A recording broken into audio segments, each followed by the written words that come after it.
King David Studio podcast. What do you say to a position that says African countries should develop themselves individually and over a long period, then come together? Because now you are, let's use black tax as a concept. You are the only one working in the family. And you are now saying, I'm going to look after everyone and let's all live in one house. But you're the only breadwinner. And I'm using a very extreme example, I'm aware. No, we need to move. We need to rise together. Like, you won't be able, even if you were to think that you're going to develop one country and then the others must like later on catch up. You won't even be able to deal with the question of migration properly. You will never solve that. Whether legal or illegal and everything else, you won't be able to deal. So the foolishness that when we say development of the African economy, we're saying that people must just flood to South Africa. It's not a correct reflection.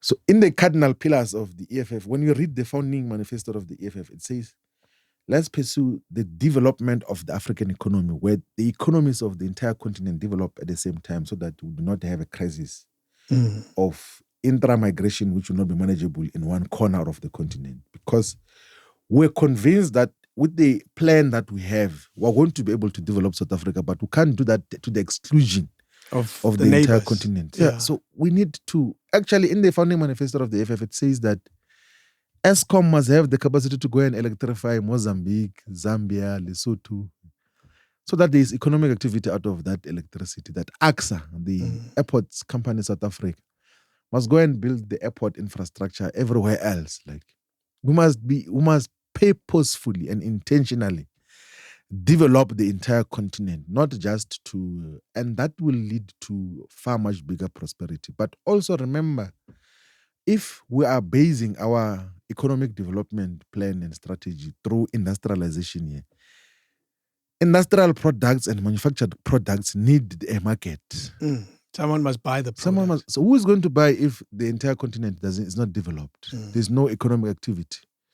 So we should purposefully invest in that so that there is increased and much more enhanced the economic activity from amongst ourselves. We were talking earlier about Denel manufacturing its own car.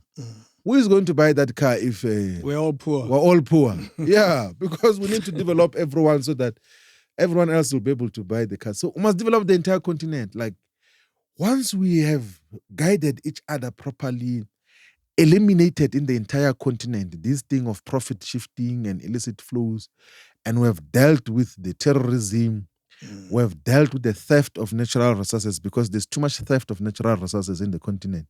And then we know we've got enough resources here.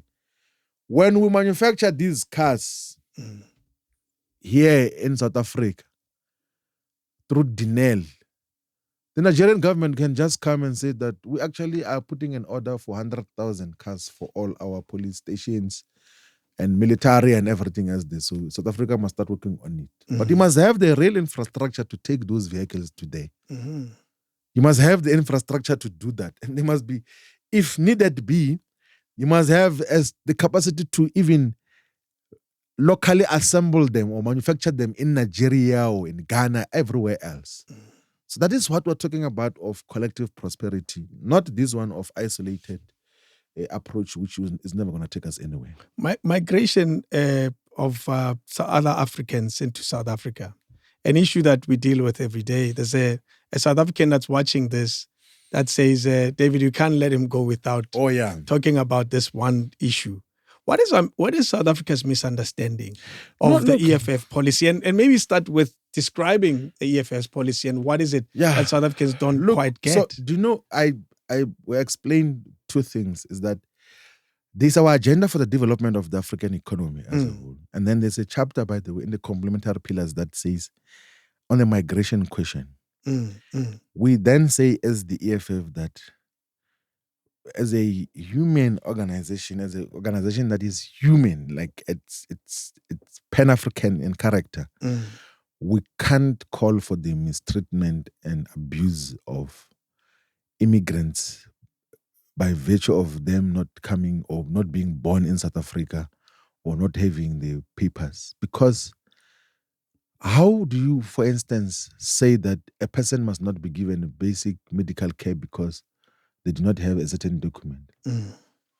Like a person is dying and then they say, no, let me search you for your document. Zimbabwe, and no, die. Hey, Lesotho, you must die. Like what absolute rubbish is that? We can't do. So we are of the view that whoever is here must be looked after.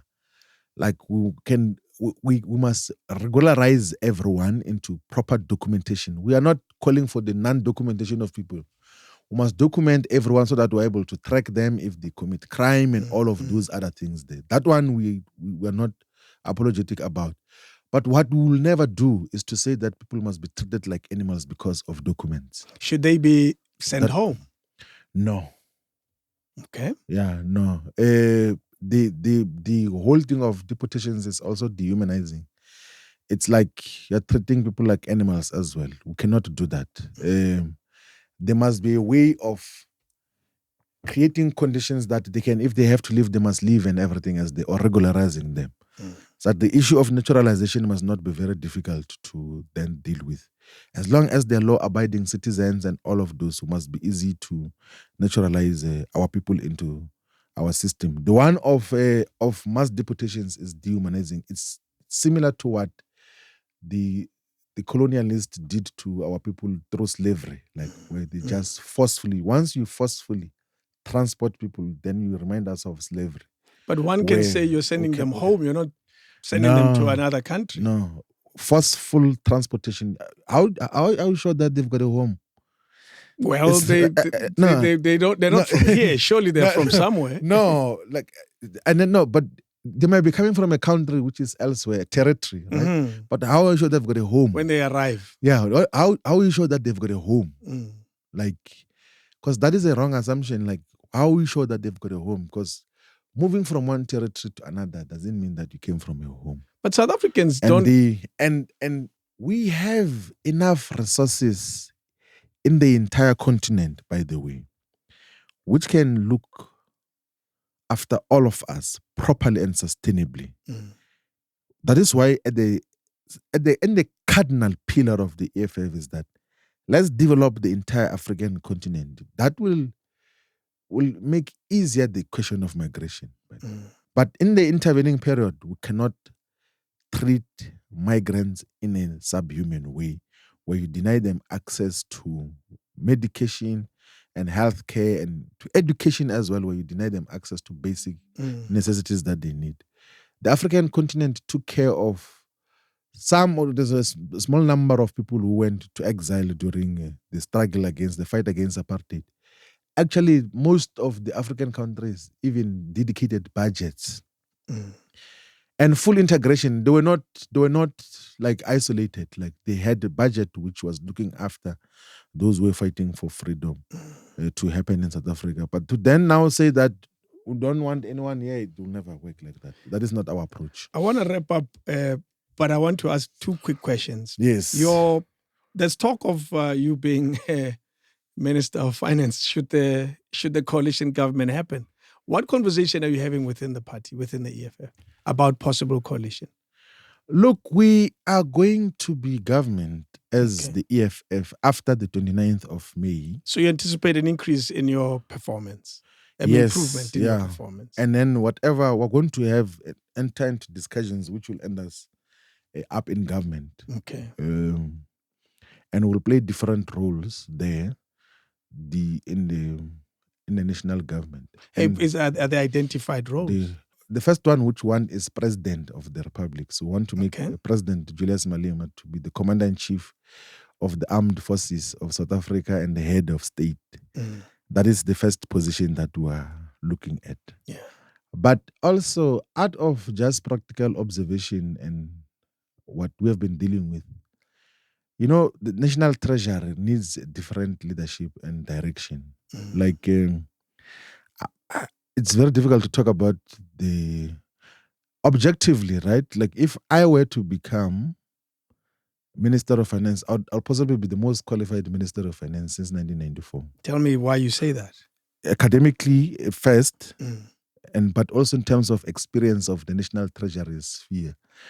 Because of all the parliaments that have been constituted since 1994, I'm the longest serving member of the Standing Committee on Finance, which oversees National Treasury. And the role that we have played in the Standing Committee on Finance has not just been oversight of National Treasury, has been also initiation of legislation Example? and strategic policy positions. So, we did the Banks Act amendment, which then permitted for the state to own a state-owned bank. Like before our introduction of that legislation, government was not allowed to own a bank in terms of Banks Act, but we are the ones who initiated that as the economic freedom fighters, including the South African Reserve Bank Amendment Bill, which was to remove the private shareholders from the South African Reserve Bank so that we can be joining more than 90% of central banks in the world, which are centrally and commonly owned. We initiated that legislation in the Standing Committee on Finance. Even the policy submissions on anti-tax avoidance and anti-profit shifting, very substantial submissions and legislation, which is properly tested, which was made into Parliament. But also even like the submissions that we have made on the transformation of the financial sector, the insurance industry, asset management sector, and all of those. We got to make that much more meaningful. I know, as a matter of fact, because I know the people who are minister and deputy minister of National Treasury now, they have no exposure and understanding of National Treasury than we do. Like, I know this for a fact. I know Enoch, like I've known him for a very long time, since when he lived to the house, that he's got very sorry understanding of anything.